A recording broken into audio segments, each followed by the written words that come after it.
Hi, this is Adrian Moses reporting for Blackhawk Middle School. I'm here with my grandfather and we'll be interviewing him.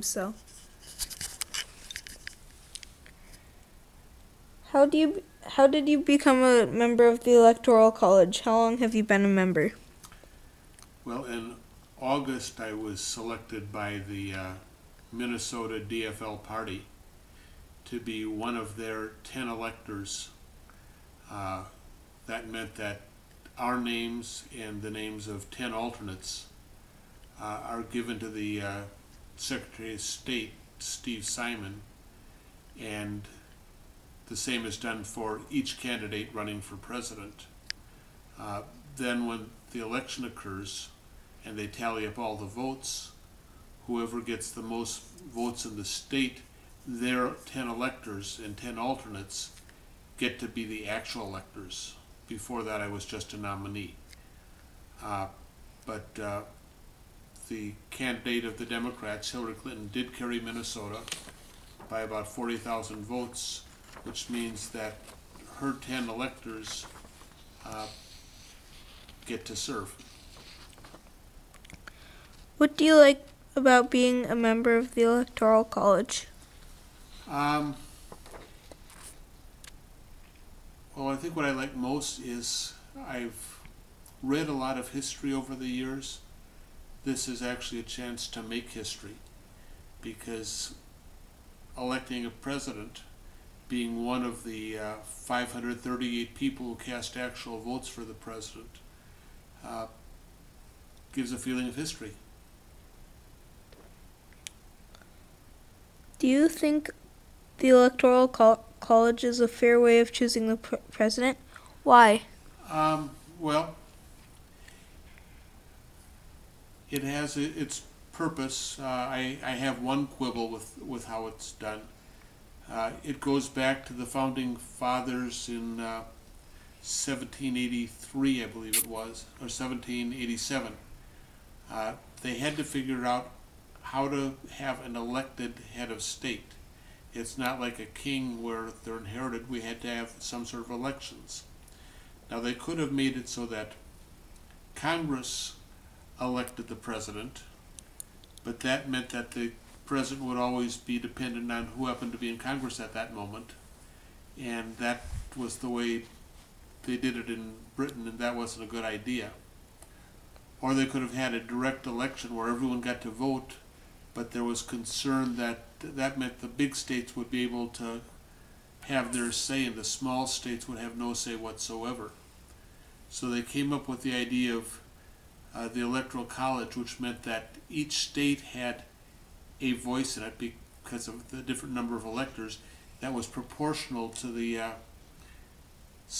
population of the state, and that they felt would be fair.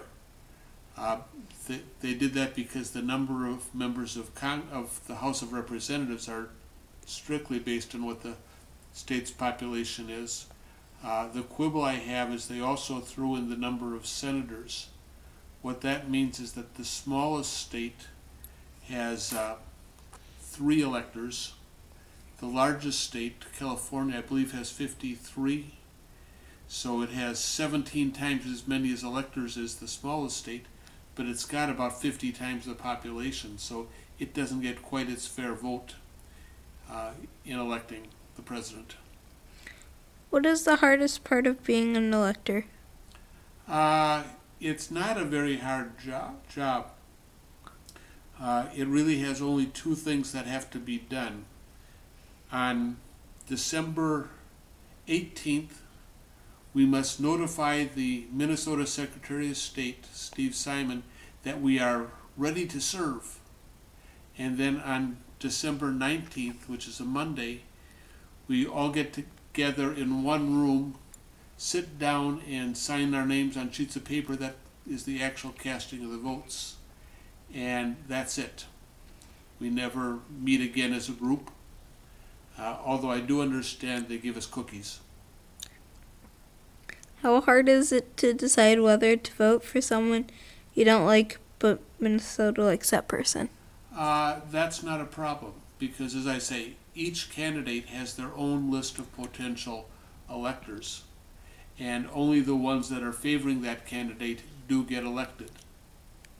And I was elected after it was known that the candidate for the Democratic Party was going to be Hillary Clinton, and I supported her, and so I'll be happy to cast that vote. The worst case it would have been if I had been a supporter of another Democrat, say Bernie Sanders, and he didn't get the nominations and Hillary was the candidate. But I agreed to be able to support the nominee when I said I would become an elector. And even if I couldn't and say, no, I can't vote for that person, that's the reason there are those 10 alternates.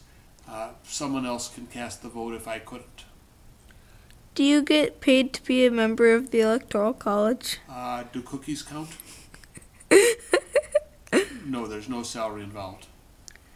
Have you ever gotten to meet the candidates in person? What was it like, if you have? I've never met Hillary Clinton. I did meet Tim Kaine once, but it was several years ago when he was still the governor of Virginia. He was in Minnesota for a political event, and I got to shake his hands. And at that time, he was just the governor of another state, so nothing really exciting. I've mostly met candidates at the state level, not the national level. Are there any lesser-known responsibilities of an elector? Not really. You just have to be able to sign your name and know which box to check, or write the name of the president. Now, that was a problem a few years ago. The Democratic candidate who actually won the election in Minnesota was John Kerry, and the vice presidential candidate was John Edwards. One of the electors got confused and wrote John Edwards' name on the presidential ballot, not the vice presidential one, so John Edwards got a vote for president in Minnesota. That's one reason why they decided we would have alternates. If that happens again, someone will look at the ballot and say, that's wrong. That ballot will be discarded and one of the alternates will fill out a ballot to replace it. Is there a minimum age for an elector? I don't believe so. Each state can set their own rules on how their electors are selected.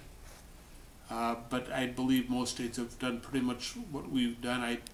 You probably need to be an actual voter, but I don't know of any minimum age.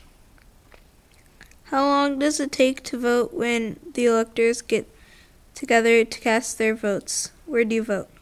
4 years ago, it was done in the rotunda of the state capitol. Big ceremonial room. All of the electors sat at a long table. Several speeches were given. They wrote down their presidential candidates. Those ballots were collected. They wrote down their vice presidential candidate. Those ballots were selected.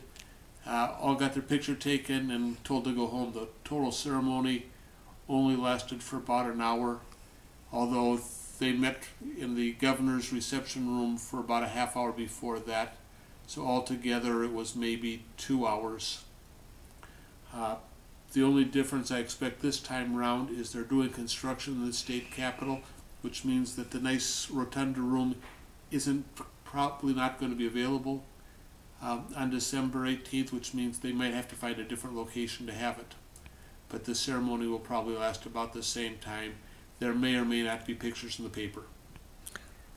Okay, this is Adrian Moses signing off from Black Hawk Middle School Student News. Please enjoy the rest of your day, and yeah, bye.